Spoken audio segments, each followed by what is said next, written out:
Hello everyone, welcome to Trade Talk Tuesday on Blazers Uprise. I'm Eric Brandt. In today's episode, I wanted to talk about a lot of your suggestions for Khris Middleton. I want to see if the Bucks would possibly be interested in trading him, what the parameters of a trade might look like, and also what our roster would shape up to be if we made a type of trade like that. First off, if Giannis happens to be on the table and Milwaukee's fielding offers for him this offseason, I would call and offer basically any amount of picks and young players and contracts, different players on the team other than Damian Lillard. I just think Giannis and Dame would form such a great tandem that you do whatever it takes to get them. That is a very, very unlikely chance of happening.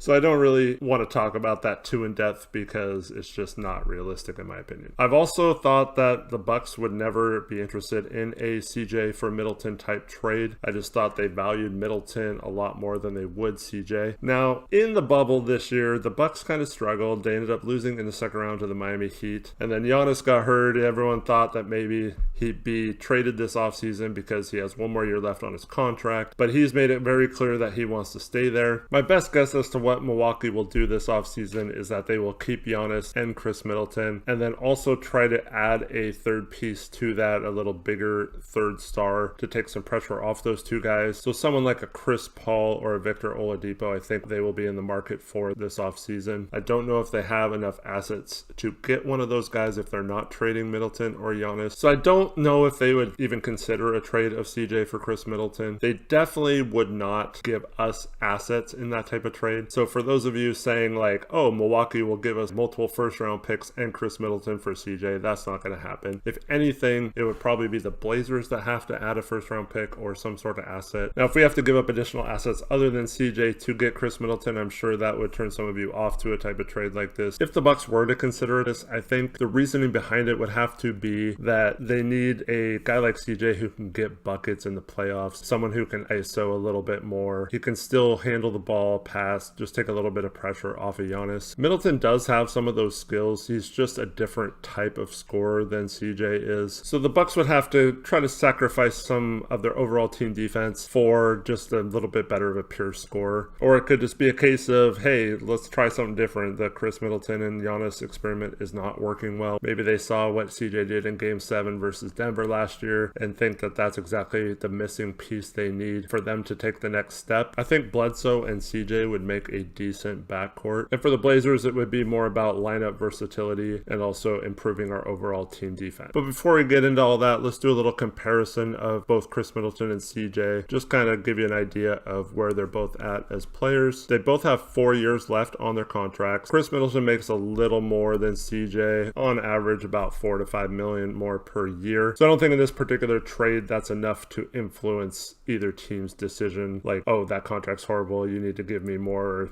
whatever. It's just a pretty even swap of contracts in my opinion. CJ's had some great games in the playoffs. I don't think he's necessarily the problem when it comes to why the Blazers can't beat elite teams or at least be competitive in these series. Then you look at Khris Middleton and he struggled in the playoffs this year. So you got people thinking that maybe he disappears when it comes playoff time. If you look back to his numbers last year, they were a lot better. So I don't think that's necessarily the case. It was just a weird season for the Bucks where they were so dominant all year. And then obviously you had the postponement of the season. They come back and never really got back on track once they hit the bubble. The fact that he did struggle in the playoffs would be the only reason why he's even questionably available this offseason. So if he didn't struggle in the playoffs, then you wouldn't even be talking about getting a guy like Khris Middleton. He'd be untouchable. He might even be untouchable even after struggling. I don't think there's any risk of him coming to a city like Portland and being a much lesser player than he was in Milwaukee. I think he's at minimum about the same. But yeah, if you dig into the numbers a little bit, Khris Middleton had a fantastic regular season. He almost joined the 50-40-90 club, which means you shoot 50% from the field, 40% from three, and 90% from the free throw line. He shot 49.7 from the field, so he's 0.3% away from joining that elite club. And for someone who averages over 20 points a game, that is really, really good. CJ almost accomplished that shot in the 2016-17 season. He shot 48% from the field and was above 40% free and 90% from the free throw line. But ever since that season, CJ's percentages have kind of tailed off a bit. So you wonder if he can ever get back to that season or if that one season was more of an outlier. Especially with free throw shooting, CJ was down to 75.7% this year. Something's going on there with CJ. I hope he can figure out why he's shooting so poorly from the free throw line. From the three-point line this year, Khris Middleton shot 41.5% on 5.7 attempts per game. CJ was down at 37.9% on 7.2 attempts per game. So CJ shot a few more threes than Khris did, but overall, I think Khris is the better three-point shooter and the better spot-up shooter. Khris also gets to the free throw line more. He has a 24% free throw rate versus 13.6% for CJ. I like the way Khris Middleton can get to the free throw line. I think that's really good in terms of efficiency to get a lot of free throws and points from the free throw line. If we're talking about true shooting percentage, it wasn't even close. Khris Middleton shot 61.9%, while CJ's was down at 54.1%. Khris is a little better rebounder. He averaged 6.2 rebounds per game. CJ averaged 4.2. I don't think that's a huge difference considering that Middleton's a little bigger than CJ, so he should probably average more rebounds. But the startling thing is Middleton only played 29.9 minutes per game. Milwaukee was in a lot of blowouts. CJ played 36.5 minutes per game this year. So we're talking about a difference of 6.6 minutes per game when we talk about these overall stats. If we're talking about playmaking, they're similar passing according to stats. Middleton averaged 4.3 assists. CJ averaged 4.4. Like I said, it was in 6.6 more minutes per game though. And then their assist percentage numbers and their usage rate are fairly similar. Middleton's was a little higher, so you got to give him a little bit more credit for passing. Both offenses really struggled in terms of ball movement and passing in the playoffs. But I think in the regular season, Milwaukee had a much more free-flowing offense. And so that could lead to a little bit more assist numbers versus a guy like CJ who creates and can play make off the dribble a little better than Khris Middleton. I give him a pretty even grade in terms of passing. I think they both can pass.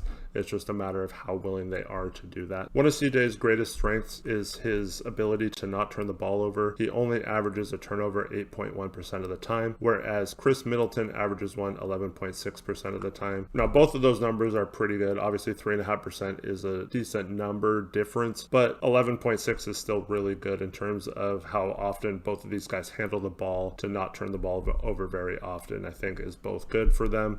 So I don't think you really lose too much going from CJ to Middleton in the turnover department. So in terms of the offense, you have CJ as more of a creator, and then you have Khris Middleton as a much more efficient player. So which one is going to translate better in the Blazers lineup? Obviously, if we're relying on ISO and pick and roll, it's probably better to have CJ offensively. But in terms of a more structured offense, I would take Khris Middleton and his efficiency. But when you look at the defensive end, I don't think it's close. Middleton's a much better defender. I think trading a guy like CJ for Khris Middleton would open up a lot of things defensively for the Blazers that they haven't had the ability to do for several years, ever since they paired Dame and CJ together in the backcourt. If the Blazers were to pull off a trade like this, I think they absolutely need to guarantee Trevor Ariza's contract for next year. There are several ways this could go. Obviously, you have Dame starting at the point guard, you have Nurk starting at center, but the other three positions are very flexible. You could start Gary Trent Jr. at shooting guard with Middleton at small forward. You go a little smaller and have Ariza play power forward, or you could keep Collins as the starting power forward and have a bigger lineup there. Whenever Hood's ready to play again, that gives you four versatile wings between Trent, Hood, Middleton, and Ariza that can all play different positions, can guard different positions. The lineups defensively that creates is automatically a top 10 defense. If it's not, there's something seriously wrong with the coaching. I just think that would be really good for Portland moving forward to be that elite defensively. You could also even pick up a guy, you still have your mid-level exception, so you could go after a Maurice Harkless and add even more versatility to that. The downside of this trade is CJ has been the de facto backup point guard with the second unit in recent years. You lose that. I don't think Middleton is good enough ball handling wise to have that same role as the backup point guard. So unless Portland thinks that Simons is 100% ready to be the backup point guard next year, I think they probably have to bring in a backup point guard that can run the offense and play make a little bit. And then also I think we'd still need a couple big men. So you're looking at either retaining Whiteside or trying, with our mid-level exception, instead of going after a guy like Harkless, going after a guy like Aaron Desmond Baines or a Derek Favors type to back up Nurkic. You could also take a chance on a DeMarcus Cousins, kind of a high risk, high reward type situation. Just hope he's healthy. I don't think he's going to cost a lot, so it might be someone you could get for half the mid-level exception and also get that backup point guard with the other half. We also have a trade exception, so anyone making about 7.1 million or less we could try to trade for as well. When it comes to CJ trades, you've heard me use the phrase lateral move a lot. So if you're talking about guys like Drew Holiday or Victor Oladipo, I feel like that type of move at best gives you about the same ceiling. But with Khris Middleton, I feel like the ceiling gets raised a little more just because he is pretty good offensively. It's not like you're just trading offense for defense, and I think he is a good enough shooter to where he can fit into the offense very well, but also raise our ceiling defensively. So I think that's a trade-off that I would make. I wouldn't make a lot of trades for CJ, but this is definitely one of that I would trade straight up for. Unfortunately, I think the Bucks will probably hold on to Khris Middleton and not want to trade him for CJ. This is actually something I'd be really excited about if it were to happen. So let me know what you guys think in the comments below. Would you make this trade Khris Middleton for CJ McCollum, or are you a little scared off on some of Khris Middleton's performances in the playoffs this year? And then also leave your trade ideas for future episodes as well. But yeah, thank you so much for watching the video. For Blazers Uprise, I'm Eric Brandt. Have a great day, everyone. Peace out. Go Blazers.